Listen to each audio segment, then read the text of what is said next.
पंचायत मिलती हैं जो सरकारी स्कूलों की तरफ ध्यान देते हैं। उन्होंने जो आपके युवा साथी हैं, ये बिल्कुल सच्चाई है कि उन बच्चों को हमारी सारी सुविधाएं नहीं मिल पाती, और आप जैसा भूंगरा गांव में आप उन बच्चों को सुविधाएं देने के लिए बिल्कुल तत्पर हैं। गांव भूंगरा का विद्यालय के लिए पूरा एकदम साथ रहता है। बिल्कुल एक मिलकर आप जो भी कन्वे सर्वे करेंगे, पंचायत समिति के मेंबर हैं, एसएमसी के मेंबर हैं, गांव-गांव जाकर, और जो दूर दराज के गांव हैं उनमें से भी बच्चों को लेकर आकर आप बच्चों की संख्या को बढ़ाएंगे।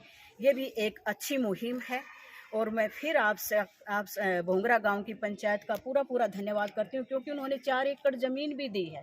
पीछे भी हम आए थे, इसमें जो भोंगरा गांव के स्कूल में एक प्रोग्राम हुआ था, प्रवेश उत्सव मनाया गया था, उसमें भी हमारे डीओ साहब आए थे और सारे आप लोग भी थे, शामिल थे।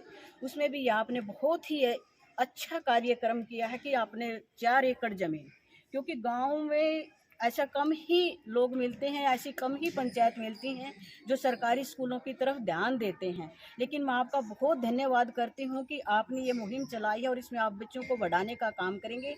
लेकिन मुझे पूरी उम्मीद भी है कि आप पूरा स्टाफ बिल्कुल एकदम मेहनती है, आप लोगों का सहयोग मिलता रहेगा, और ये आप बच्चों को एकदम से संख्या बढ़ाएंगे। और किसी भी प्रकार की पढ़ाई में कोई दिक्कत आए है तो मैं आप लोगों से भी नम्र निवेदन करती हूँ कि उसकी कोई भी अगर आपको कमी लगती है तो हमारे खंड पर आप बता सकते हैं। हम आप जो पढ़ाई की कमी रहती है हम आप उसको पूरा करने की पूरी कोशिश करेंगे। सरकार की ये योजना है कि साक्षरता दर 100% हो, और बोंगरा गांव एक ऐसा अग्रणी गांव है जिसमें यहाँ पर किसी भी समस्या यदि कोई हमने महसूस की है तो वो हमारे तक नहीं पहुँची, वो आप लोगों ने ही आपस में, स्टाफ ने और गांव के लोगों ने मिलकर उसको सुलझा लिया है। और उसके लिए आप जो गांव के बुजुर्ग व्यक्ति हैं या जो आपके द्वारा बुजुर्ग व्यक्तियों द्वारा ही निर्वाचित या मनोनीत जो आपके युवा साथी हैं, तो आप लोगों ने उनको इस गांव को एक बड़ी बढ़िया टीम दी है। वो सरपंच के रूप में भी, पंचायत समिति के मेंबर के रूप में भी, पूर्व सरपंच के रूप में भी, एसएमसी का प्रधान भी, दासवीर जी सभी। तो ये जो योजना है इसका हम सर्वे तो करवा चुके हैं कि जो 18 साल से जो नीचे हैं यदि वो किसी कारण विद्यालय छोड़ गए हैं तो उनको पुनः विद्यालयों की ओर लेके आएँ। और इसके साथ साथ हम वॉलंटियर बना रहे हैं, वॉलंटियरों की नियुक्ति करेंगे।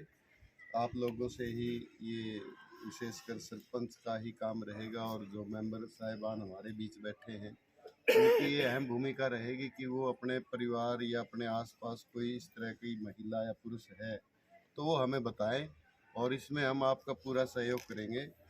और ये जो अक्षर ज्ञान है, ये अक्षर ज्ञान किस समय उपलब्ध हो इसका भी ध्यान रखेंगे। जैसी गांव को सुविधा होगी, जैसी उस व्यक्ति को सुविधा होगी, उसी के आधार पर हम मिल बैठकर पुनः इस पर विचार करके इसको पूर्ण रूप से संपन्न करेंगे। और मुझे लगता है हरियाणा प्रदेश के अंदर हमारा टारगेट रहेगा कि भोंगरा का नाम प्रथम सूची के अंदर आए कि विद्यालय जो गांव है वो पूर्ण रूप से साक्षर है। धन्यवाद।